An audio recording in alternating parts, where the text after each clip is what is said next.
Hello guys, we are back with our next lecture. In this lecture, let us go through the next topic that is all about satellites guys. So basically we'll be starting with the satellite definition, then we'll be moving on to the types of satellites and all those advantages, applications and all those things guys, okay? Yes. So in this lecture, let us go through the definition and then what is the main need of these satellites. So why do we need satellites basically?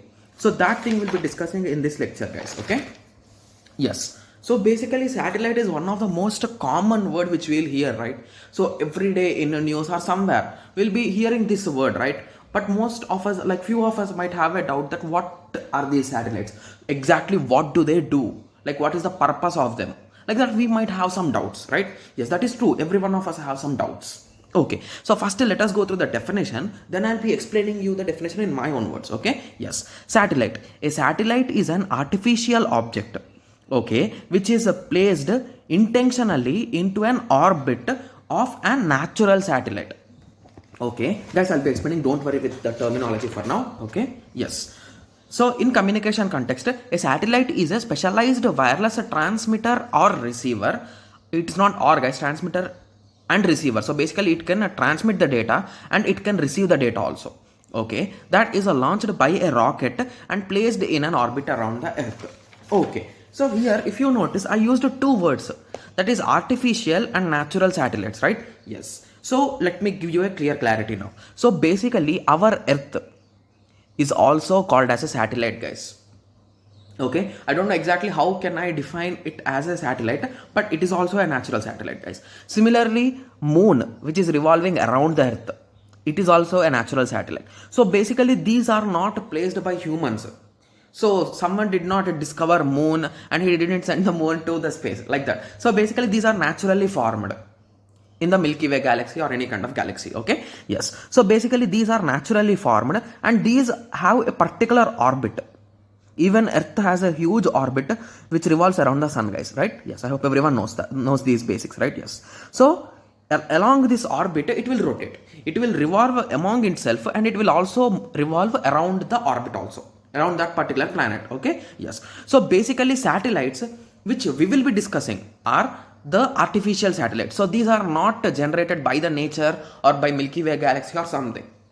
So basically these are man-made. So basically we place these satellites into a rocket and we'll be sending them into the space, and these rockets once they reach to the space they will align their own orbit and they start revolving around the particular planet or natural satellite, okay? Yes. So in this way it works guys. So basically what is the main use of these satellites if you ask me? So the main goal of the satellites is to receive the data from somewhere and transmit the data to some other place. That's it. So those are nothing but the trans receivers, you can say in simple words.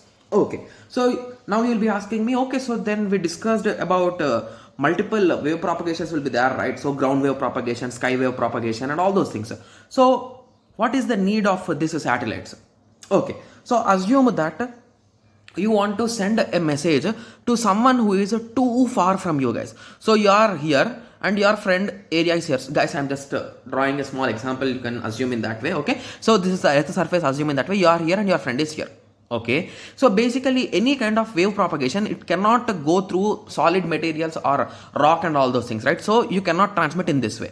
So the only way is complete rotation or some kind of a wave, right? Yes. So instead of traveling in this way, this message will be sent to a satellite which is located above the earth surface, okay? So which will be too far guys. You can assume it will be in thousands of kilometers or tens of thousands of kilometers, okay? Guys, we'll be discussing about types of satellites, so don't worry, okay? Yes. So he will be sending the message to this satellite will send the message to him.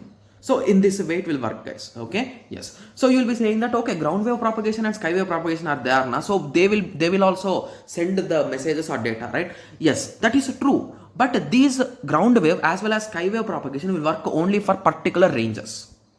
You cannot go over 1000 kilometers using these things, like 2000 kilometers, okay? Yes. So ground wave propagation. Ground wave propagation is suitable for frequencies up to 30 megahertz only. Okay. This method of communication make use of troposphere conditions of the earth. So basically inside the layers of the earth only these waves can transmit guys. If you want to send too far, you cannot move them too far. As the frequency is low, they cannot move for longer distances also. Okay? Yes. Similarly, skywave propagation. So an upgraded version of ground wave propagation is skywave propagation. You can say in that way. So the suitable bandwidth for this type of communication is a 30 to 40 megahertz. Okay, and it makes use of ionosphere. So basically here troposphere, here ionosphere. Okay.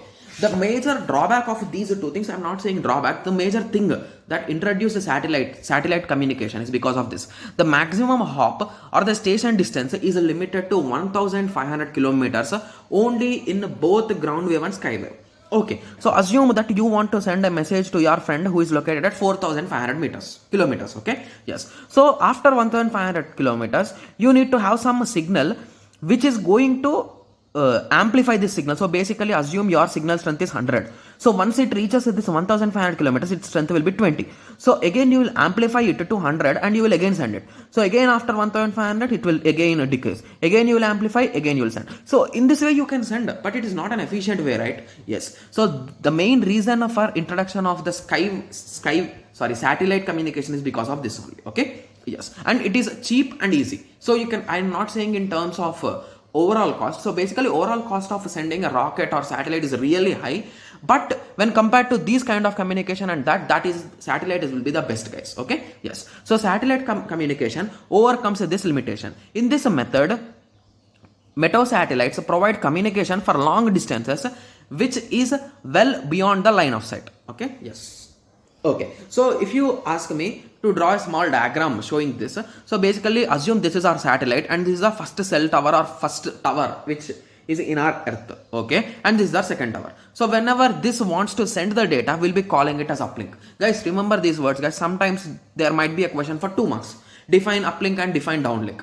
Okay, so these words are used mostly in satellites. So whenever a normal station is transferring the data to the satellite, it is called as uplink, and when the satellite is sending the data to a station, that is called as downlink. Simple. You can draw the diagram and show it. Simple, right?